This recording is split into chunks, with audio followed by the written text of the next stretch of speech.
Hi, folks. Today's topic is what should managers do during the crisis?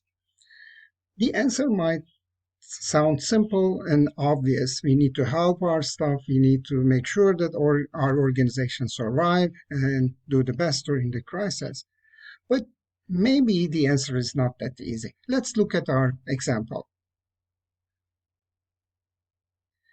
This is a real picture from the deck of a ship during a storm. And as you can see, all of the stuff is quite busy with some activities to make sure that the ship is safe. And for those who doesn't know yet, I'm a former Navy captain, and so I like to use some analogies from the ship and the Navy.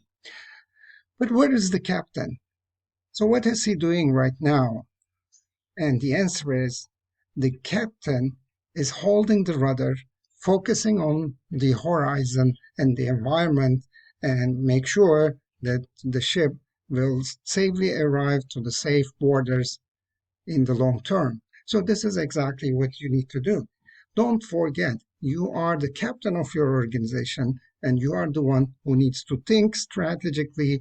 Of course, you need to support daily operations or some crisis activities, but your main task is still long-term and strategic. So the takeaway for today is, as the leader of your organization, think strategic and don't take your eyes off the horizon. Thank you for listening. Be safe and healthy.